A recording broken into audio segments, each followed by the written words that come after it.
আসসালামু আলাইকুম ওয়া রাহমাতুল্লাহি ওয়া বারাকাতুহু। আশা করি সবাই ভালো আছেন ইমানে এবং স্বাস্থ্যে। আলহামদুলিল্লাহ আমিও ভালো আছি। আজকে আরও একটি নতুন ব্লগ নিয়ে আপনাদের সামনে হাজির হলাম। আশা করি আজকের ব্লগটি আপনাদের ভালো লাগবে। যদি ভালো লেগে থাকে লাইক এবং শেয়ার করে দিয়ে যাবেন প্লিজ।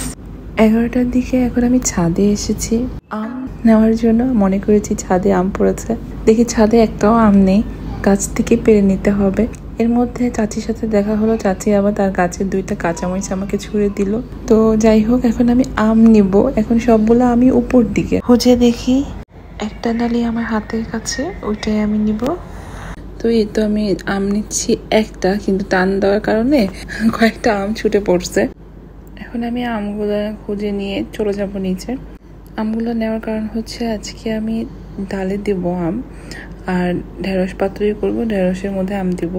তো আরেকটা কোথায় পড়েছে ওইটা আমি খুঁজে পাচ্ছিলাম না। তো অনেকক্ষণ খোঁজাখুঁজি পরে দেখি সবজি গাছের কর্নারে গিয়ে পড়ে আছে।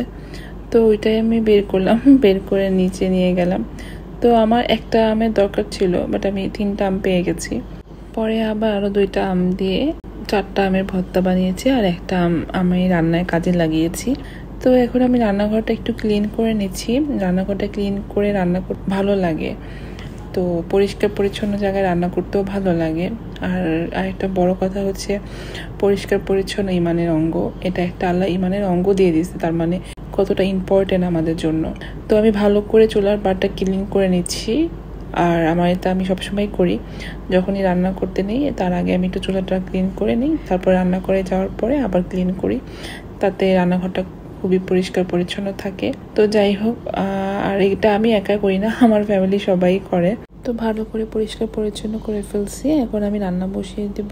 তো রান্নার কাজে চলে যাব। এর মধ্যে আমি অনেক কাজই সেরেছি। তো এখানে আমি চিকেন রান্না করব। এই চিকেনটা রান্না করতেছি আমার ছেলে জন্য আর আমার ভাইয়ের জন্য। ওদের জন্য আজকে চিকেন হবে।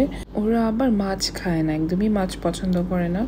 তো ওদের জন্য চিকেন আর ডিম সবসময় আমাদের বাসায় রান্না করতে হয়। এখন আমি এটা ভাজা দিব, আর পাশের চুলায় আমি ঢেঁড়স ভাজি করব। তার জন্য পেঁয়াজ কাঁচামরিচ দিয়ে দিয়েছি। ঢেঁড়স ভাজিটা আমার বোনের জন্য করতেছি, আর আমরা ঢেঁড়স পাতুরি করব। আমার বোন আবার ঢেঁড়স পাতুরিটা পছন্দ করে না, ও ঢেঁড়স ভাজিটা খায়। আমি যেভাবে করে দেই একটু গ্রিন থাকবে, পেঁয়াজটা একটু ক্রিস্পি হয়ে যাবে, ওইভাবে পছন্দ করে। তো তার জন্য ওকে আমি আলাদা করে এটা করে দিচ্ছি। আমি ফেসবুক পেজে আমার ভিডিওগুলো আমি পোস্ট করি। আমার অনেকই ভুল আছে, যেমন আমার ক্যামেরা ধরাতে ভুল আছে, বা কাজে কর্মে কথাবার্তা হয়তো বা ভুল আছে। তো এগুলো আপনারা ক্ষমা দৃষ্টিতে দেখবেন। আর সবচাইতে বড় ভুল যেটা আমার চোখে লাগছে সেটা হচ্ছে আমার ক্যামেরা ধরাটায়। তো আস্তে আস্তে সব ঠিক হয়ে যাবে ইনশাল্লাহ, যখন আমি এই কাজে করবই। তো এটা আমি সংশোধন করে নেব ইনশাআল্লাহ। তো ক্যামেরাতে একটু প্রবলেম হচ্ছে আমার মানে ধরাটা, তো এটা অবশ্য থাকবে না, সমস্যাটা সমাধান হয়ে যাবে ইনশাআল্লাহ। তো আমি প্রথম থেকে শুরু করেছি আমার রান্নাবান্না নিয়ে, হোম ব্লগ বা ডেইলি ব্লগ যেটাই বলা যায় আর কি। তো আমার ঘরের কাজ, আমি কি করছি, আমি কীভাবে রান্না করছি, সবটাই আমি শেয়ার করব। তো রান্নাবান্না এক এক মানুষের এক এক রকম, তো সবার রান্নাবান্না এক রকম না, ওইটাও মাথায় রাখতে হবে যে আমি এক ধরনের ভাবে রান্না করি, আরেকজন আরেক ধরন ভাবে রান্না করে। আমার যেভাবে ভালো লাগে আমি সেভাবে করার চেষ্টা করি, আর যেভাবে সবচেয়ে বেশি মজা লাগবে ওইভাবেই করার চেষ্টা করি। তো এই তো আমার ঢেঁড়স ভাজিটা হয়ে গেছে। আমার বোনের ফেভারিট ঢেঁড়স ভাজি, ওর কাছে নাকি আমার এই ঢেঁড়স ভাজিটা খুবই ভালো লাগে। তো আমি কি করি, এই ভাজিটার মধ্যে পেঁয়াজটা একটু ক্রিস্পি করে ফেলি, মানে পেঁয়াজটা খেতে যে একটু ভাজা ভাজা লাগবে, পোড়া না কিন্তু একটু ফ্রাই টাইপের হবে। ঢেঁড়স ভাজিটা হয়ে গেছে, এখন বাটিতে সার্ভ করে ফেলবো।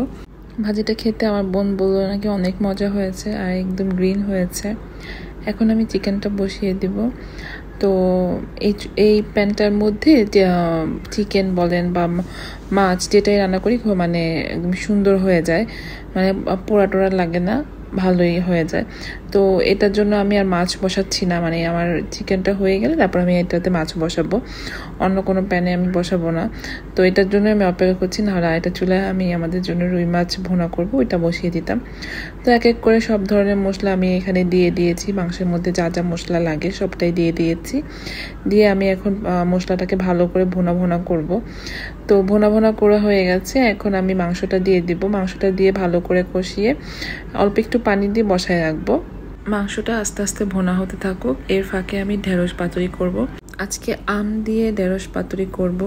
আর আম দিয়ে কে কে ঢেঁড়স পাতুরি খেয়েছেন বা ঢেঁড়স খেয়েছেন আমাকে একটু জানাবেন কমেন্টস বক্সে প্লিজ।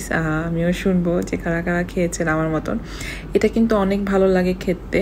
আর গরমের মধ্যে আমার একটু চোখা তরকারি কেন জানি পছন্দ, তো আমি আমের দিয়ে ডাল রান্না করে ওই চোখাটা আমি খুব পছন্দ করি। তারপর জলপাই দিয়ে বেগুনের পাতুরি করে ওইটাও পছন্দ করি। তারপরে জলপাই দিয়ে পোয়া মাছ রান্না করে ওইটাও আমার ভালো লাগে। জাতীয় খাবার আমার কেন জানি গরমে বেশি ভালো লাগে। তো এখানে ঢেঁড়স পাতুরিটা অল্প করে পানি দিয়ে আমি ঢেকে দিয়েছি। তো আমি ওই চুলায় ঢেঁড়স পাতুরিটা দিয়ে দিয়েছি, মাংসটা এখানে নিয়ে এসেছি। তো নাড়াচাড়া দিয়ে কষানো হয়ে গেছে, ঢাকনা দিয়ে ঢেকে দিয়েছি। তো এই তো আমার ঢেঁড়সটা পানি ছেড়ে দিয়েছে, এখন নাড়াচাড়া দিয়ে আম দিয়ে আবার ঢেকে দেব। এই আমটা দিলে ঢেঁড়স পাতুরিটা খেতে অনেক মজা লাগে। অবশ্য যারা টক জাতীয় খাবারে বেশি পছন্দ করেন তাদের জন্য ভালো লাগবে, আর বাকি মানুষের কথা আমি বলতে পারছি না, কিন্তু তরকারিটা খেতে খুবই মজা হয়, আপনারা ট্রাই করে দেখবেন। তো এই তো আমার ঢেঁড়স পাতুরিটা আমি নাড়াচাড়া দিয়ে এখন নামিয়ে ফেলবো, পুরোপুরি হয়ে গেছে। অল্প একটু জিরা দিয়েছি, আমার কাছে ধনিয়া পাতা ছিল না দেখে আমি আর ধনে পাতা দিতে পারি নাই। তো চুলা চারদিক দিয়ে একটু পুছে নিচ্ছি। আর আমাদের এখানে তো গ্যাস থাকে না, ইন্ডাকশানে রান্না করি। তো ইন্ডাকশানে কি হয়, এত বেশি ছিটায় না, তো তার জন্য বেশি এটা পুছতে হয় না। আর এই সব চুলায় রান্না করলে, গ্যাসের চুলায় রান্না করে অনেক ছিটা যায়, তো এই জন্য বারবার পুছতে হয়। তো আর না পুছলে তো আমার ভালো লাগে না, পুছে পুছেই রাখতে হয়। তো এখন আমি রুই মাছটা এখানে দিয়ে দেবো। আমার রান্না শেষ, সব রান্নাই শেষ, এখন রুই মাছটা বাকি ছিল, এখন রুই মাছটা আমি বসিয়ে দিয়েছি। তো রুই মাছটা দেওয়ার সময় অনেকগুলো তেল ছিটে আসছে, ওগুলোও চারদিক দিয়ে আমি পুষতেছিলাম। তো এই তো আমার রুই মাছটা আমি হালকা করে ভাজা দিয়ে দিব। তো ভাজা শেষ, এখন আমি নামিয়ে ফেলবো। তো আরেকটা কথা আপনাদের সাথে শেয়ার করি, আমি একটা নতুন ইউটিউব চ্যানেল খুলেছি। আমার চ্যানেলের নাম হচ্ছে অন্তরা ইউএসএ। তো আমি পেজের নামটাও চেঞ্জ করে ফেলবো। তো 60 দিনের আগে তো পেজের নামটা চেঞ্জ করা যায় না, তো পেজের নামটাও ওই অন্তরা ইউএসএ দিয়ে দিব।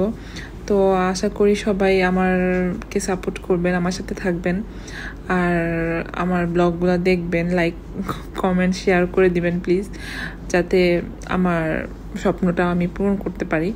অন্তরা ইউএসএ ইউটিউব চ্যানেলটা সাবস্ক্রাইব করে রাখবেন প্লিজ, যাতে আমি কোনো ভিডিও আপলোড করার সাথে সাথে আপনারা পেয়ে যান।